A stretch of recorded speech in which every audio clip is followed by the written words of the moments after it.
বাবা যাচ্ছে, বাবাকে যেতে দাও। আর তাছাড়া এই অপরিচিত জায়গায় একটা মেয়ে মানুষ নিয়ে গেলে যদি কোনো সমস্যা হয়। মেয়ে নিয়ে গেলে এটা কি কথা বললা? রাস্তায় বেরোলে কোনো ঝামেলা হলে ছেলেদের যা হবে মেয়েদেরও তা হবে। এটা কি বললা তুমি? একটা ছেলে ইচ্ছে করলে গাছের নিচে ঘুমিয়ে পড়তে পারে, তুমি চাইলেও পারবে না।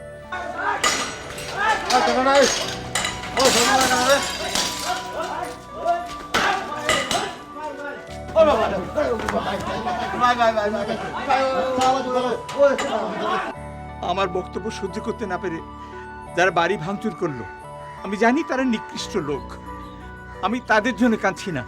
এটা আমার সবচেয়ে বড় দুঃখ হচ্ছে আমি আমার ফ্যামিলির কোনো সাপোর্ট পেলাম না। এই পুরো ফ্যামিলিটা একটা পাগলা গারদে পরিণত হয়েছে। আজকে বাইরের লোকজন এসে ভাঙচুর করছে, গালাগালি দিচ্ছে, কাগজে এসে বাড়ির সবাইকে মেরে দিতে পারে। আমার ছেলের তো কোনো ভবিষ্যৎ দেখতে পাচ্ছি না, কোনো সিকিউরিটি নেই। সব জেনে শুনে আমি তো আমার ছেলেকে এখানে রাখতে পারবো না, আমি থাকতে পারবো না এখানে। নিশ্চয়ই তুমি এমন কিছু করেছো যার জন্য তারা আক্রমণ করতে বাধ্য হলো। তোর কাছে যে টেরা ফজলু 5 লাখ টাকা চেয়েছিল, তার মানে কি এই যে তুই এমন কিছু করেছিলি যার জন্য? দেখো তো কি কথা কিসের মধ্যে কি বলতে এসেছে। আমি এলাম বুস্টার কথা বলতে, আর কি সমস্ত উদ্ভট এলোমেলো কথা বলা শুরু করে দিল। বাবা খোলেন, খাবার নিয়ে আসছি বাবা। আমি খাবো না, যাও। আমার বাবা খায়নি? আমার বাবা এখনো খায়নি? যাও, মাফ করে দিলাম, যাও যাও যাও, ঠিক আছে। শুধু মুখে বললে তো হবে না, আমার মাথায় হাত দিয়ে বলতে হবে ঠিক আছে ক্ষমা করে দিলাম। মাথায় হাতে বলতে হবে?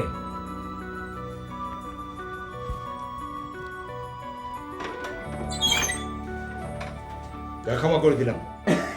বাবা ক্ষমা যখন করেছে, এসে এসে ভাত খেতে এসো।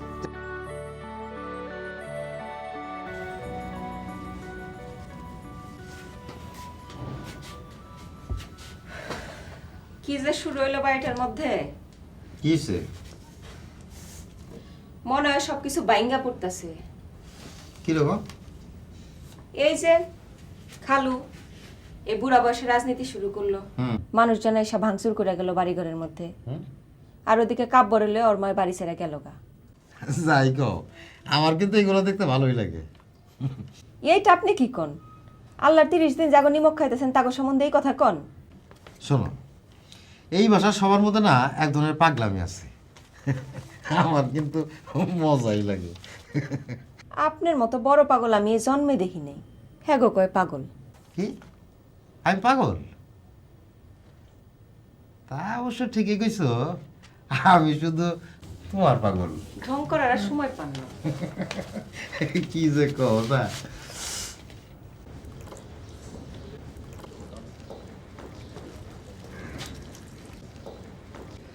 বাবা আচ্ছা এটা কি হলো?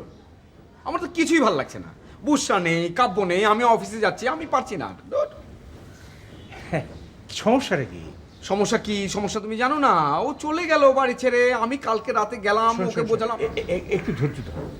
বুসরা তো এর আগেও কয়েকবার বাবার বাড়ি গেছে, আবার চলে এসছে। বাবা এর আগের যাওয়া আর কালকের যাওয়াটা তো এক কথা নয়। কিরকম? তুমি বুঝতে পারছো না। আমি কাল রাতে বুসরাদের বাড়িতে গিয়েছিলাম, হ্যাঁ। ওকে বলেছি, কিন্তু ও কিছুতেই আসবে না। ও যা যা বলেছে আমি তো সব তোমাকে বলিনি। তো ঠিক আছে, তুই তোর মাকে বল, তোর মা টেলিফোন করলে নিশ্চয়ই বুসরা চলে আসবে। আরে আমি গিয়ে যেখানে পারলাম না, মা কি করে পারবে? আমি কি বুসরাকে বলিনি, কাব্যকে বুঝাইনি? নো। আচ্ছা, আমি একটা কথা বুঝতে পারছি না, ওরা যা খুশি তাই করে, কই আমি তো মাথা দিই না, তো আমার কাজ নিয়ে ওদের এত মাথা ব্যথা কেন? বাবা আমি এত কিছু বুঝতে চাই না, আমি কিচ্ছু জানি না। তুমি পারো, মা পারুক, যেভাবে পারো আমার বউ বাচ্চাকে এনে দাও। আমি এভাবে আমি পারবো না, আমি শান্তি চাই বাবা। ঠিক আছে প্লিজ। ঠিক আছে বাবা, তোমার শান্তির জন্য আমি তোমার মাকে বলবো আজকেই হ্যাঁ, বলো, টেলিফোন করে। বলো, হ্যাঁ, বলো। তুই যা, তুই যা।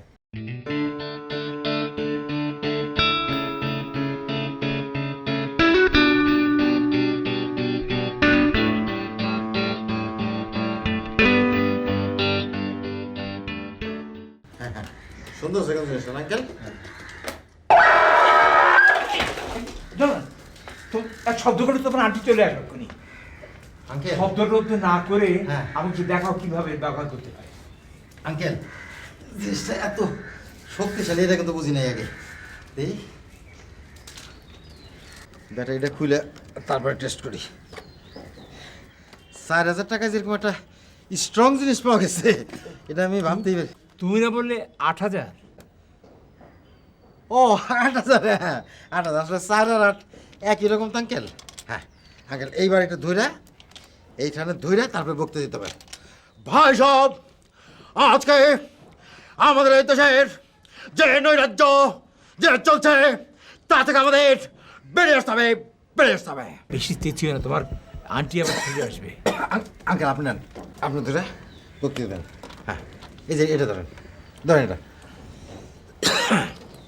হ্যাঁ বলেন আঙ্কেল। হ্যাঁ ভাই সব, এই যে আমরা এখানে আঙ্কেল আঙ্কেল একটু নরম ভাষায় বললে চলবে না, আপনাকে জোশ নিয়ে তেজ নিয়ে বলতে হবে।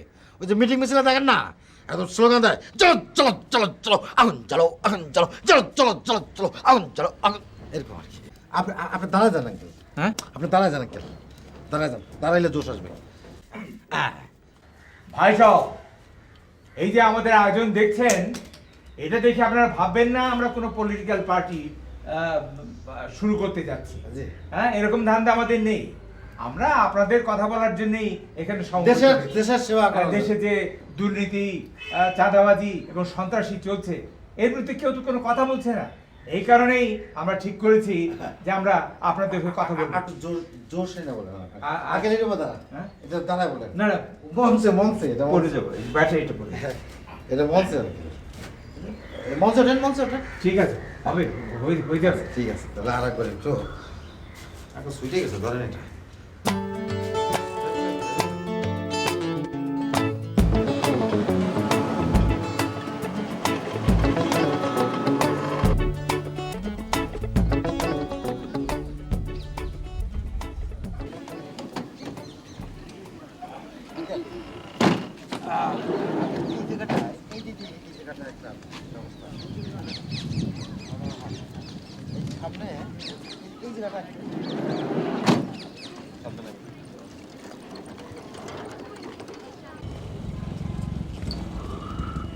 এই কাগজ কলম বের করো।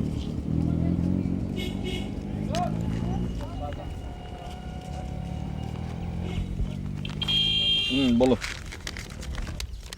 হ্যাঁ বলো। বাবা সব কিছু উল্টাপাল্টা। কেন, বাবার আবার কি হলো? আরে নারায়ণগঞ্জ যাওয়ার কথা, চলে আসছি গাজীপুর। আমি কত প্ল্যান করে রাখছি, নারায়ণগঞ্জে গিয়ে শাড়ি টাড়ি কিনবো, তবে কুমিল্লায় যাবো, মিষ্টি কিনবো, খাদির কাপড় কিনবো। তাহলে এখন নারায়ণগঞ্জের লিস্টটা বাদ দিয়ে কুমিল্লা আর চট্টগ্রামের লিস্টটা রাখো। উল্টা দিকে এসে আবার ওইদিকে যাবে না, কথা বলো একটা। তবে বাবা যদি এবার কুমিল্লায় না যায় না, তুমি বুঝো কিন্তু। আমি লিখো, বলো। কুমিল্লা থেকে রসমালাই, তারপর খাদির পাঞ্জাবি তোমার জন্য আর বাবার জন্য, তারপরে চিটাগং থেকে পারমিস স্যান্ডেল, চাদর, শুটকি, শুটকি লিখো। আর আর কি, আর AK-47 2টা। হ্যাঁ আরে AK-47 রাইফেল 2টা, ওইটাও তো এখানে অনেক অ্যাভেলেবেল। ফাইজলামি করো না তুমি, লিখো। হাই দিচ্ছ কেন? লিস্ট করতে বলে হাই আসে না? মনে করো, মনে করো, এইসব চিন্তা না করেও কি কি আনতে হবে ওগুলো মনে করো। তুমি লিখো। আমি আসলে কোনো বক্তা নই, বক্তৃতা দিতে ওই আসিনি। আমার কিছু উপলব্ধি আছে যে কথাগুলো আপনাদের সবাইকে আমি বলতে চাই। সেটা হলো যে এখন আমাদের দেশটা দুর্নীতি, চাঁদাবাজি, সন্ত্রাস এইসব একদম ছেয়ে গেছে। আপনি আপনার সন্তানদের স্কুলে, কলেজে কিংবা ইউনিভার্সিটিতে পাঠাচ্ছেন, যতক্ষণ পর্যন্ত তারা ফিরে না আসছে আপনার মনে কোনো স্বস্তি নেই, নিরাপত্তা বোধটা নেই। কিন্তু আমি একটা জিনিস লক্ষ্য করেছি এবং যে জন্য আমি এখানে আপনাদের সঙ্গে কথা বলছি, সেটা হচ্ছে এই যে অবস্থা, এ সম্পর্কে কেউ কোনো কথা বলছে না, সবাই চুপ করে আছে। আর আমাদের অবস্থাটা কি হয়েছে? আমাদের অবস্থা হয়েছে সরকারি এবং বিরোধী দলের যত রাজনৈতিক দল আছে তাদের মাঝখানে আমরা স্যান্ডউইচ হয়ে আছি। তারা চারদিক থেকে আমাদের চেপে রেখে দিয়েছে। আঙ্কেল আসল কথা হলো যে পাটা পুতায় ঘষাঘষি মরিচের জান খয়। সাধারণ লোকের কথা বলছে সে, এবং তারা আমাদের হয়ে কথা বলে, তারা দাবি করে যে আমরা জনগণের কথা বলছি। সরকারি দল বলে আমরা যা করছি সেটা জনগণ বলছে বলে করছি, বিরোধী দলও সেই কথাই বলে যে জনগণ চাইছে, এই কারণে আমরা এইসব কথা বলছি। কিন্তু আসলে জনগণ কি চায় সেটা কিন্তু কেউ কেয়ার করে না। আমি আর একটা কথা তোমাদের উদ্দেশ্যে, ছোটদের উদ্দেশ্যে বলতে চাই, সেটা হচ্ছে তোমরা আমাদের মতো হবে না, বড়দের মতো হবে না, তোমরা নিজদের মতো হবে। কীরকম? ধরো আমরা অনেকে খেলার ব্যাপারে মোহামেডান স্পোর্টিংকে সাপোর্ট করি, বরাবর তাই সাপোর্ট করে যাচ্ছি, কিংবা যে আবাহনীকে সাপোর্ট করে সে বরাবর আবাহনীকে সাপোর্ট করছে। তারা ভালো খেললো কি খারাপ খেললো সেটা কিন্তু তারা গ্রাহ্যের মধ্যে আনে না। কিন্তু হওয়া উচিত কি?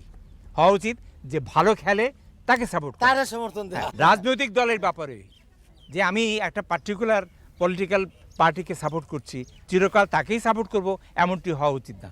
তারা যদি খারাপ করে তবে তোমাদের উচিত তাদের সমালোচনা করা। কেমন? তোমরা ভবিষ্যতে তাই করবে, বুঝতে পারছো? এই কথাটা মনে রাখবে সবাই। কি করি বলো তো? সারাটা জীবন তো জ্বালালো, সংসারের কোনো খবর নাই, কিছু নাই। এখন বুড়া বয়সে এখন আবার নতুন জ্বালা শুরু করেছে। আজ কুমিল্লা, কাল সিলেট, পরশু চিটাগাং, এসব কি করে বেড়াচ্ছে বলো তো? মা আপনি চিন্তা করেন না, পলা ফাইম আছে না? বললা একটা কথা, পলা ফাইম আছে। একটা বিপদ আসলে তখন এই পলা ফাইমকে দেখে কি সব ঠিক হয়ে যাবে? মা একটা কাজ করি, বাবাকে ফোন করে বলি যে আপনি অসুস্থ, তাহলে চলে আসতে পারে। আমি অসুস্থ শুনলে আসবে মনে করো? আমার তো মনে হচ্ছে মা নিশ্চয়ই আসবে। কি জানি, আমার তো মাথায় কিছু আসে না। মা একবার চেষ্টা তো করি, চলেন। আচ্ছা যাও।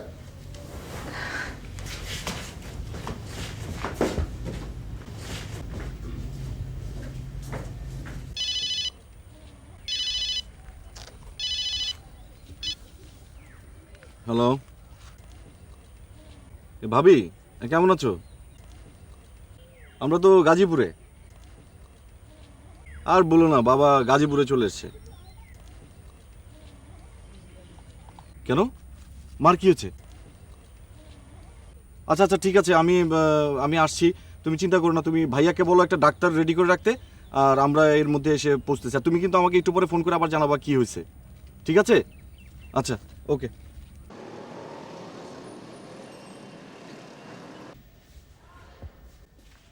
কি অবস্থা তোমার শরীরের? আমাকে নিয়ে টেনশন করতে হবে না। তুমি কেমন আছো সেটা বলো। মাথা ঠান্ডা আছে? মানে? মানে বোঝো না? তুমি যা করে বেড়াচ্ছ তা কোনো সুস্থ মানুষ করে না। যাকে ডাক্তার ঠিকমতো দেখিয়েছো তো? ডাক্তার কল দেওয়া হয়েছে, তুমি ফ্রেশ হয়ে নাও, এসে ডাক্তার দেখবে। আরে কি হেয়ালি করছো, সিরিয়াসলি বলো। সিরিয়াসলি তো বলছি, তোমাকে একজন ভালো ডাক্তার দেখানো দরকার। মানে? তাহলে তুমি অসুস্থ না? তার মানে হচ্ছে তোমরা আমাকে আমার জাতীয় কর্তব্য পালন করতে দিতে চাচ্ছ না, আমাকে লক্ষ্যচ্যুত করতে চাচ্ছ। সারা দেশের মানুষকে আমি বুঝিয়ে বেড়াচ্ছি, আর আমার এই ঘরের মানুষরা কিনা আমাকে বাধাগ্রস্ত করছে। দাঁড়াও, আর আমি অবাক হচ্ছি, শিউলির মতো একটা মেয়ে কিভাবে মিথ্যে বলে আমাকে ফিরিয়ে নিয়ে এলো। এটা আমি ওর কাছ থেকে আশা করিনি। ওর কি দোষ? ওকে তো আমিই বলেছি। না, আমি দেখছি।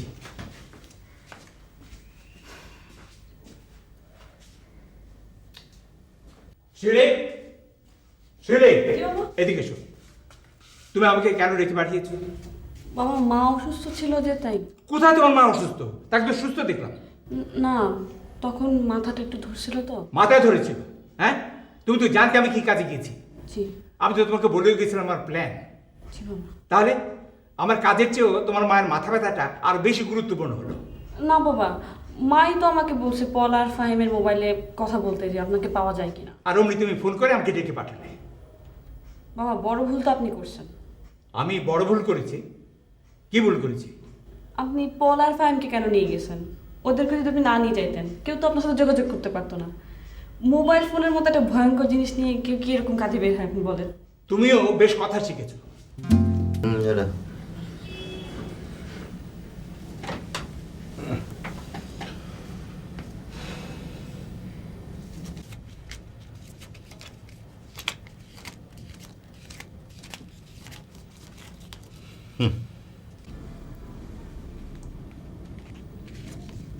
এই টাকা 1000 রাখো। আমার তো কোনো স্টেশন নাই, কই থাকি না থাকি, তাই ভাবলাম যে তোমার কাছে কিছু টাকা থাকা দরকার। হঠাৎ টাকা আসলো কই থেকে? কি ব্যাপার? আমি তো আর বেকার না, আমার তখন অনেক কাজ, কি কাজ? দেশের সেবা করতেছি। দেশের সেবা করলে টাকা পাওয়া যায় নাকি? আসে আসে, আমাদের এইখানে যারা দেশের সেবা করে তাদের কাউরে গরিব দেখছো? শোনো, দেশের সেবা করা হইল বড়লোক হওয়ার একটা সহজ রাস্তা, শর্টকাট। তাহলে আমরা বড়লোক হয়ে যাইতেছি? হ্যাঁ, নাও রাখো এটা। দেখো শুলি, কেউ যদি না আসতে চায় আমি তো তাকে প্রেস করতে পারি না। এটা তো তার ডেমোক্রেটিক একটা রাইট। কিন্তু ভাইয়া এইখানে তো চাপাচাপির কোনো প্রশ্ন নাই। বুঝতে হবে যে ব্যাপারটা পুরোপুরি একটা অ্যাক্সিডেন্ট ছিল, এখানে তো কারোর কোনো হাত ছিল না।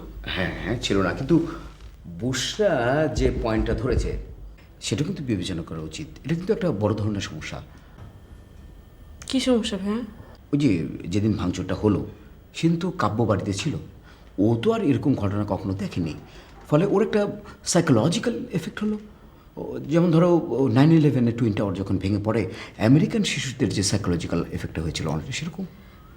ভাইয়া সবই তো বুঝছে, কিন্তু এখানে তো কারোর হাত ছিল না, এটা তো বুঝতে হবে। এখন যেটা করতে হবে, বাবাকে বুঝাইতে হবে উনি যেন এরকম কাজ আর না করেন। কিন্তু সে নিশ্চয়তা তুমি পাচ্ছ কোথায়? সেটা তো বাবার কাছ থেকেই নিতে হবে। তাহলে তো বাবা আরও বেঁকে বসবে। দেখছো না বাবা কিসব করছে। ভাই আমি তারপর একটু বাবার সাথে কথা বলি। দেখো বলো। তবে শিউলি, বুশরা বা কাব্য এখানে যদি না থাকে তাহলে কিন্তু আমার পক্ষে এখানে থাকা সম্ভব হবে না। বউ বাচ্চা রেখে আমি তো আর এখানে একা থাকতে পারি না, তাই না?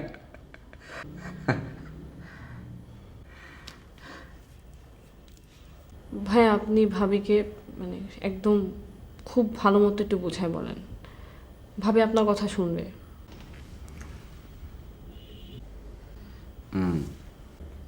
ভাই আপনি একটু বলেন, ভাই ভাবি আপনাকে খুব ভালোবাসে। ভাই আমি যাই।